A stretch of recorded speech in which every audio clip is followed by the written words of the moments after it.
So we have a very, very special guest here, and we are honored to have Dr. Suzanne Flynn from MIT. Could you please share a few words with us?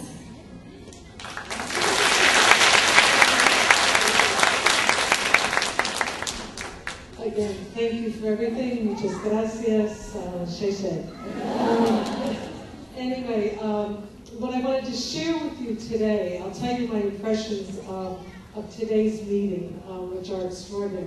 But I thought I would begin today by telling you why it was that I became involved in the kind of research that I did.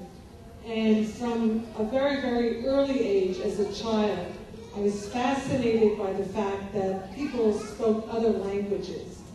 And I was most fascinated by the fact that people could speak more than one language.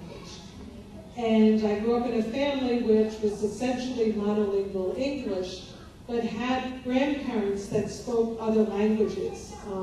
But we were not allowed to speak because everybody wanted to assimilate and wanted to become very American, and being very American meant that you spoke only English.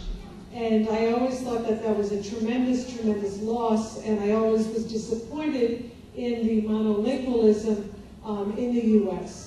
So I made it a lifetime career and did my research and continue to do research to understand, is it impossible to learn a new language throughout one's lifetime? Is it possible to learn a language after age 10, for example?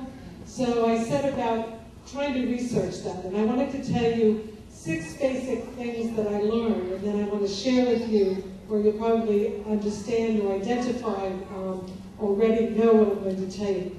First thing is that we know that human language is a unique human ability. It's truly, truly unique. And it separates us from all of the other species in this world. The second thing is that multilingualism, as somebody said earlier, is the natural state. That the human capacity for language is infinite. Right? There's no upper limit in terms of, oh, I can only learn 3 languages, or I can't learn more than 2 because it means I won't speak anyone very well. It's not the case, right?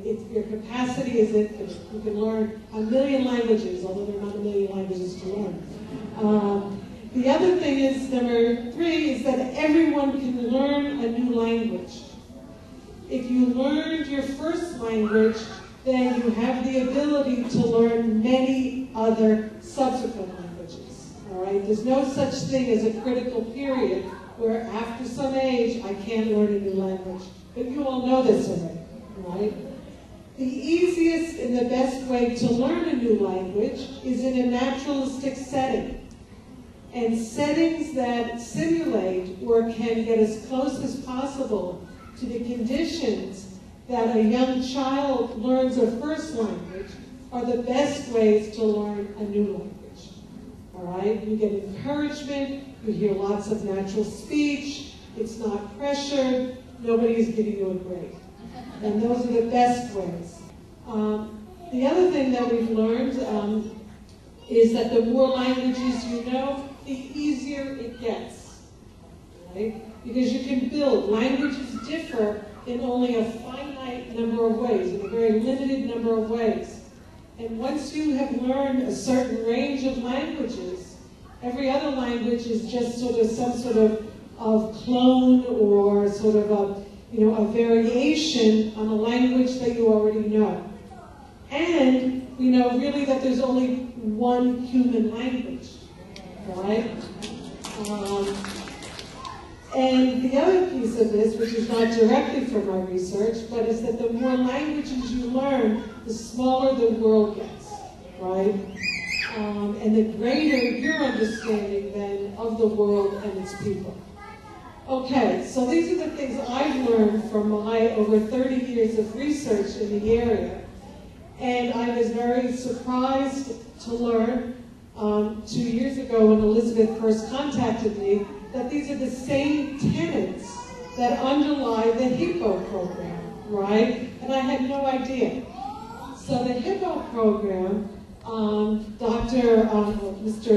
Yo, I'll call him, had already had the insight and the brilliance to understand this. And now we have the research that supports, the empirical research that supports exactly what it is that he's trying to do.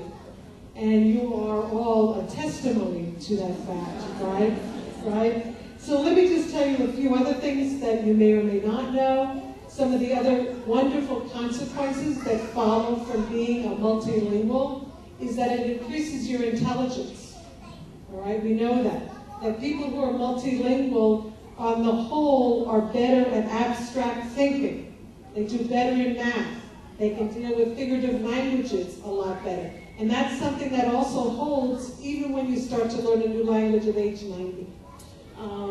Your attention, your ability to focus, your ability to stay on target is much better when you're a multilingual. You're not like this. It's like you can hear somebody. You know how to sort of gate out other noise. Also, we know that it helps you age, all right? You're less inclined to get dementia. For some reason, we don't know why that is the case, but that continued practice with multi-languages is a very, very good antidote to aging in terms of your cognition, okay? But what I do want to then share, so those are the things I've learned that I think that Hippo incorporates. So what you have in Hippo is the perfect example of what it is that if I had to put together a program, this is the kind of program that I would put together. It's just extraordinary. And what I am most impressed about from all my meetings is the community that you create with the learning of the new languages and how open and compassionate each of you are. It's very, very impressive in how open you are. And I think that the openness of the community and your ability to accept each and every one of you also goes a long, long way then in terms of your tolerance for others who don't know a language as well, but also beyond that, right? And it also builds your confidence, not only with your ability to try new languages, but it builds your ability in all sorts of other areas as well. Your self-esteem is enhanced because you're a member of this group. So I want to just say thank you, thank you, thank you for allowing me this opportunity to participate in these activities. And really what you have here is something, I keep saying extraordinary, but I don't know a better word. It really, really is extraordinary. And you are very, very, very special people for being a part of this program. So continue with that. Gracias, Shei, merci, and arigato gozaimasu.